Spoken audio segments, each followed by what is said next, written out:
ఏపీలోని ఎన్డీఏ ప్రభుత్వానికి కేంద్ర జల సంఘం లేఖ రాసింది. పోలవరం బనకచెర్ల ప్రాజెక్టు వివరాలు ఇవ్వాలని కేంద్ర జల సంఘం లేఖలో పేర్కొంది.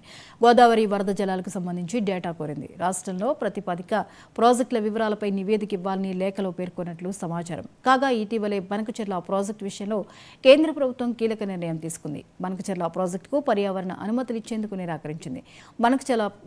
బనకచెర్ల ప్రాజెక్టుకు పర్యావరణ అనుమతులు ఇవ్వలేమని ఆంధ్రప్రదేశ్కు తేల్చి చెప్పింది. ఈ మేరకు బనకచెర్ల ప్రాజెక్టు కోసం ఆంధ్రప్రదేశ్ పంపిన ప్రతిపాదనలను కేంద్ర ప్రభుత్వం తిప్పి పంపింది. బనకచెర్ల ప్రాజెక్టుకు అనుమతులు ఇవ్వాలంటే సెంట్రల్ వాటర్ కమిషన్ పరిశీలించాల్సి ఉందని, ఈ మేరకు సిడబ్ల్యూసిని అప్రోచ్ కావాలని ఏపీకి సూచించింది.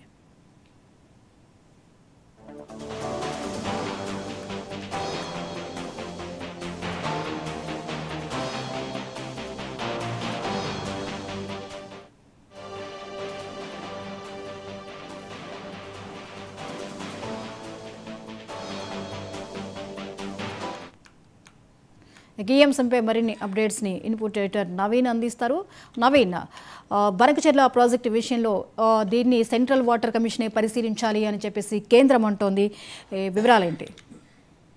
అంటే ఇప్పటికే ఏపీ ప్రభుత్వానికి ఇటు కేంద్ర జల సంఘం కూడా ఒక లేఖ కూడా రాసేటువంటి పరిస్థితి నెలకొంది. ముఖ్యంగా పోలవరం బనకచెర్ల సంబంధించినటువంటి ప్రాజెక్టులపై కూడా పూర్తి స్థాయిలో వివరాలు కూడా ఇవ్వాలని చెప్పేసి కూడా ఇటు జల సంఘం శాఖ కూడా మీరు ఒక లేఖ కూడా ప్రస్తావిస్తూ ఈ అంశాన్ని కూడా పూర్తి స్థాయిలో కూడా ఒక క్లారిటీగా ఇవ్వాలని చెప్పేసి కూడా ఏపీ ప్రభుత్వానికి ఈ యొక్క లేఖ కూడా పంపించినటువంటి పరిస్థితి నెలకొంది. ఎందుకంటే బనకచెర్లకు సంబంధించినటువంటి అంశము ఇప్పుడు ఏపీ తెలంగాణ సరిహద్దులు ఉన్నటువంటి పరిస్థితి కనిపిస్తుంది. కాబట్టి అక్కడ కొంత తెలంగాణ ప్రభుత్వం కూడా తీవ్ర స్థాయిలో విమర్శ కూడా వ్యక్తం చేస్తున్నారు. ఖచ్చితంగా బనకచెర్ల ప్రాజెక్ట్ ని కూడా పూర్తి స్థాయిలో నిలిపివేయాలి, ఎందుకంటే తెలంగాణ ఉన్నటువంటి వారికి పూర్తి స్థాయిలో నష్టం కలుగుతుందని చెప్పేసి ఒకవైపు తెలంగాణ ప్రభుత్వం సంబంధించినటువంటి మంత్రులు కావచ్చు, ముఖ్యమంత్రులు స్వయంగా జలశక్తి మంత్రి కూడా వారు కలిసి వినతి పత్రం కూడా ఇచ్చినటువంటి పరిస్థితి అనిపిస్తుంది. దాని తర్వాత జరిగినటువంటి పరిణామాలకే ఇటు జలశక్తితో పాటు పర్యావరణ సంబంధించినటువంటి శాఖకు సంబంధించినటువంటి అధికారులు కూడా ఇటు ఏపీ ప్రభుత్వానికి లేఖ కూడా రాయడం జరిగింది. ముఖ్యంగా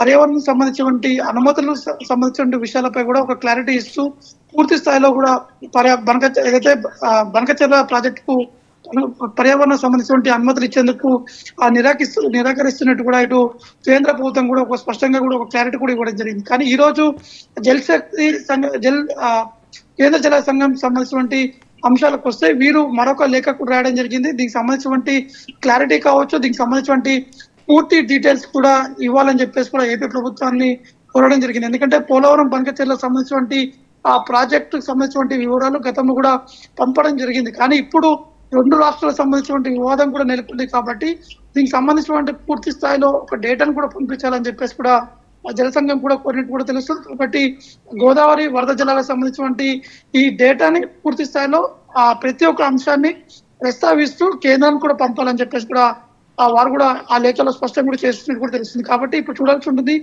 ఏపీ ప్రభుత్వం ఎటువంటి నిర్ణయం తీసుకోబోతుంది. ఎందుకంటే కూటమిలో ఉన్నటువంటి ఈ ప్రభుత్వం కాబట్టి ఒకవైపు బీజేపీ కూడా పూర్తి స్థాయిలో మద్దతు కూడా తెలుపుతుంది కేంద్రంలో ఉన్నటువంటి కేంద్ర ప్రభుత్వం. కానీ బనకచెర్లకు సంబంధించినటువంటి విషయానికి వస్తే మాత్రం కొంత కేంద్రం కూడా వెనుకడుగు వేస్తున్నట్టు కూడా మనకి స్పష్టంగా అర్థమవుతుంది. Right, thank you Naveen.